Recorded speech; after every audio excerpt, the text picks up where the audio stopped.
After sharing my latest video featuring the Antler handled knife, I received a special custom order. A client requested a set of 3 to 4 inch drop point style knives, and what made this order unique was he sent a whitetail rack harvested by his grandfather about 35 years ago to use for the handle materials. He wanted these knives as gifts for his son, daughter, and uncle. This is the rack that the customer sent me, and as you can see, it has a lot of little imperfections, but in my opinion, that gives it a lot of character. My approach to working on this antler is to remove as little material as possible to keep all these little imperfections and characteristics intact.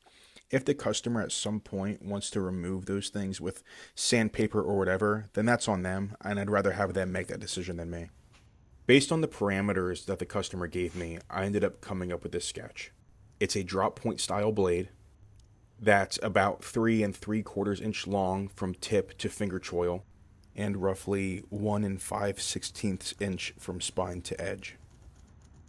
Don't worry about the notes I have below the sketch, those will all be explained later. When I first talked to the customer, I told him that I would use 1095 steel.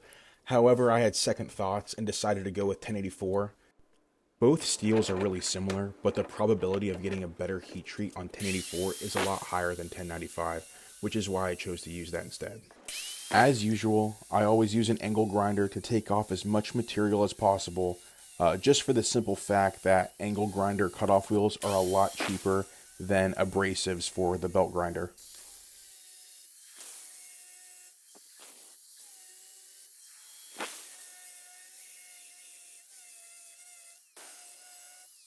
Once I take the majority of the material off with the angle grinder, I take it over to the belt grinder to knock off the burrs that accumulate on the edges. I have never tried to make a knife look the same as another knife before, especially at the same time. So my idea was to clamp them all down together, just to make them almost, essentially resemble one solid piece of steel and grind them all at the same time. After the blades are profiled, I take each one over, attach it to the bevel jig, and begin grinding in the initial primary bevel. Once the initial grinding is done, I check each blade for consistency. The goal here is to make sure that each blade looks like the one laying next to it, and that both sides of each blade are symmetrical. From what I can tell, we achieved that goal, and I think that we're ready for heat treat.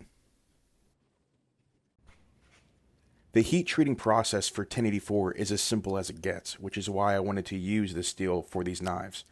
All I have to do is heat this steel up to non-magnetic, which is somewhere in the range of 1500 to 1600 degrees Fahrenheit. When the blade becomes a reddish-orange color, I know it has hit those temperatures. Once the steel becomes non-magnetic and that color is achieved, I then quench in mineral oil that is preheated to 130 degrees Fahrenheit. After each blade is quenched, I put them all in the oven at 400 degrees Fahrenheit for 2 hours to temper. The uncle and the daughter are both right-handed, but the son is left-handed, so I decided to use this section for the uncle, this section for the daughter, and this section for the son. That section on top seemed to fit the best in my left hand, which is why I picked it.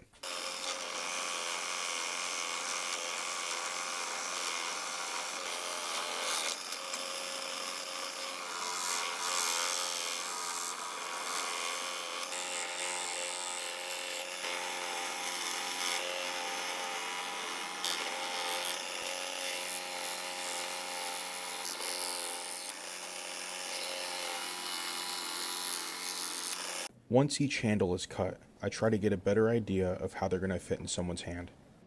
Unlike regular handles where you can shape them to perfectly contour a hand, deer antler is already in a set shape that can't really be altered. So the whole goal is just to make it as comfortable as possible. To make the brass guards, I start with a 1/4 inch thick piece of brass bar stock and use each antler as a guideline to where I want to cut each guard.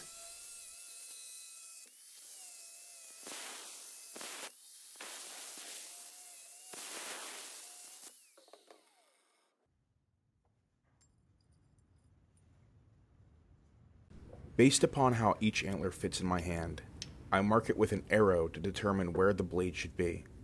The tip of the arrow represents where the edge should be located.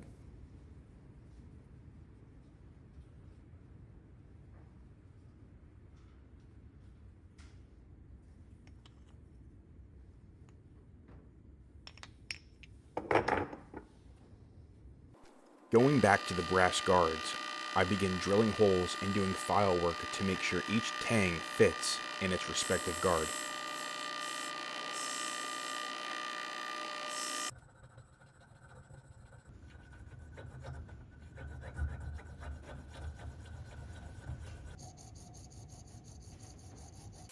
After I fit the guards, I go back over to the blades and begin to apply the final bevels. I also begin to hand sand these, and I know I've said this before, but for any blade that's not stainless, I always like to bring to a mirror finish. I am not a full-time knife maker. I do have a day job, so the majority of my time spent working on knives is during the weekends, and the process of hand sanding took me, I believe, 3 full weekends to do.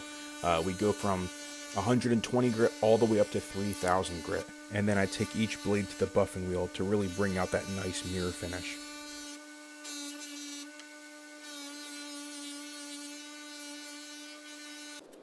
One of the mistakes I made last time was not centering the blade to the antler, so I'm making sure to be as precise as possible going into these 3 knives.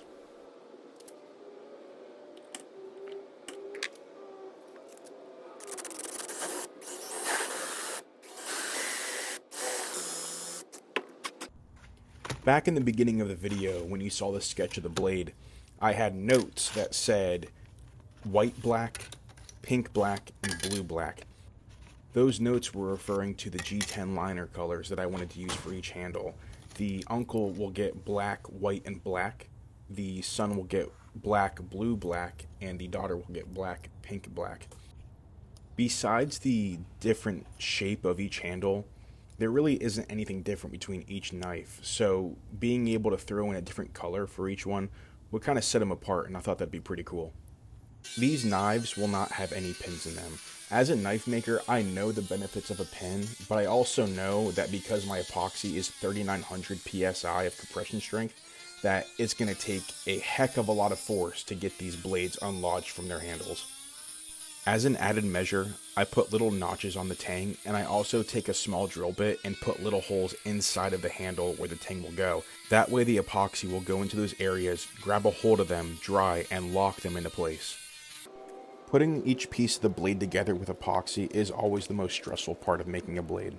In my opinion, this is the biggest make or break moment in the knife making process, even more so than the heat treatment. Once the epoxy is set and dried, there is no going back, so you always have to make sure when you're applying the epoxy, make sure the blade is in the right location, make sure it's exactly how you want it to be, make sure if you get any epoxy on your handle or anywhere you don't want it to, clean it up immediately. These can prove very challenging, but over time, as you practice, you'll get a lot better and a lot more efficient.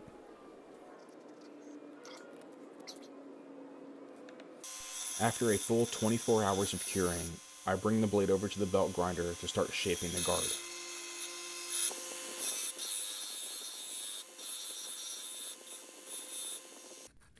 Just like the blade, I begin to hand sand the guard to smooth out all the rough edges. I didn't get this part on video, but after the hand sanding was done, I polished the guard by using a buffing wheel attachment on my Dremel. For sharpening these knives, I use ceramics that go from 120 grit to 320 grit to 600 grit to 1500 grit. After all the sharpening is done, I test each blade out on a piece of paper by slicing it.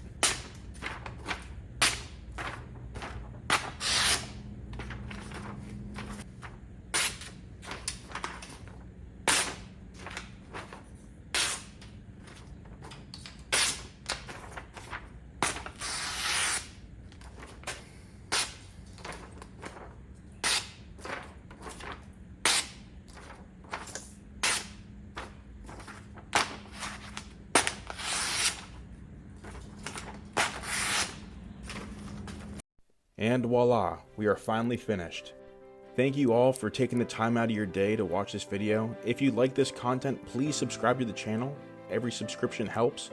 Also, like it, give it a comment, and especially if you are the son, daughter, or uncle that received these knives, please leave a comment and tell me what you think. God bless everyone.